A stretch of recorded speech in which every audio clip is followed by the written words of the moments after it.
Permettez-moi de vous remercier pour votre présence à cette cérémonie combien importante pour le gouvernement de la République du Mali.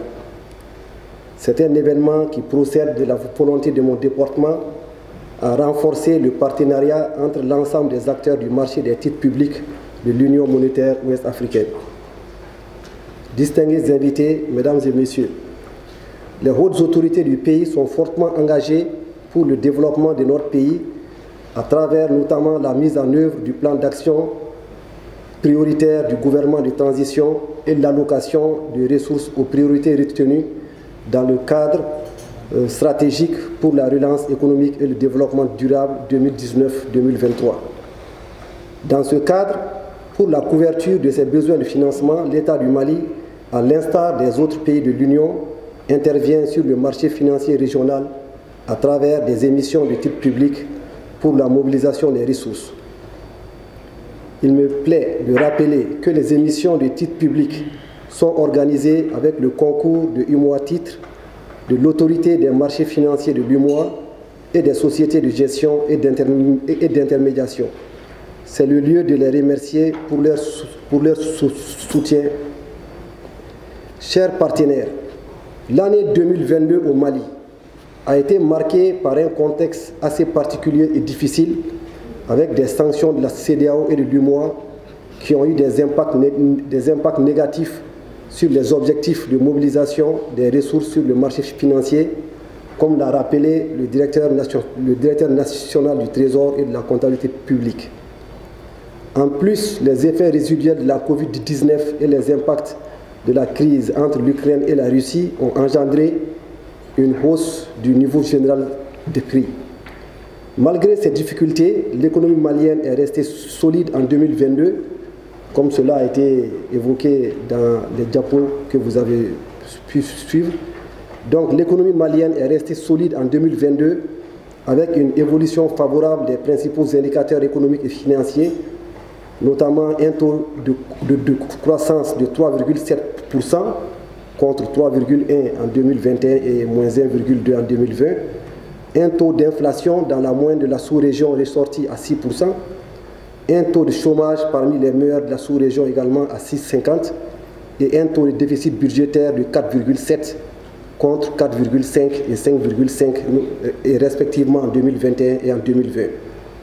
De même, le Trésor, grâce à votre accompagnement, a mobilisé sur le marché financier régional près de 786 milliards de francs CFA nécessaires à la couverture des besoins de trésorerie et au financement des investissements indispensables à la croissance et au développement économique du Mali.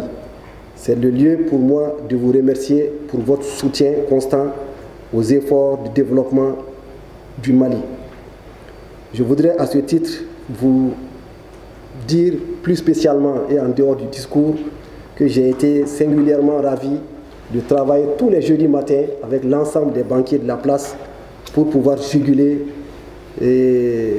la crise de l'embargo qui n'était pas évident à gérer. Une fois de plus, je vous remercie de votre accompagnement et j'espère que les conséquences résiduelles de cette crise pourront être gérées au cours de l'année 2023. Si vous voyez que sur des objectifs de titre de 1096 milliards en 2022, nous parvenons à réaliser 786 milliards en 5 mois, c'est vraiment des efforts conséquents et que vous traînez encore, dont vous traînez encore les conséquences.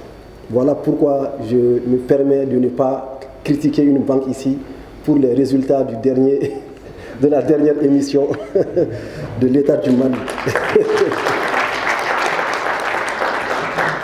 Mesdames et messieurs, s'agissant du programme d'émission des titres publics de cette année 2023, j'ose espérer que vous continuerez à appuyer notre pays, votre pays, dans ses efforts de développement en participant de façon remarquable et significative à ces émissions de titres publics. L'État demeure un agent économique majeur, comme en témoigne entre autres le volume de la commande publique. Il investit dans les infrastructures et projets et prend beaucoup d'initiatives pour la préservation des équilibres économiques et le renforcement de la résilience de notre économie. À ce sujet, il convient de noter que les résultats de la revue annuelle 2022 de la notation financière du Mali en monnaie locale avec l'agence Bloomfield confirment la résilience de notre économie.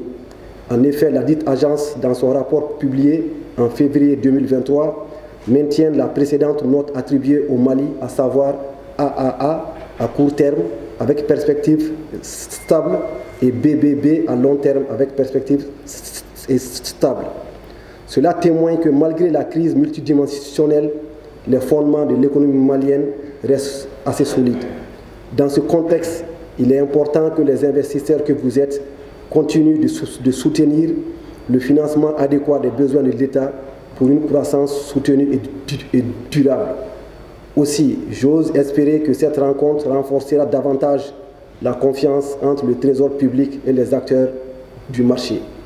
Ainsi, je voudrais lancer un appel insistant à tous les investisseurs pour une participation conséquente aux émissions du Mali en 2023. Pour conclure, j'exhorte la Direction nationale du Trésor et de la comptabilité publique à tout mettre en œuvre pour assurer la promotion et le succès des émissions du Mali en cette année 2023. Je vous remercie de votre aimable attention.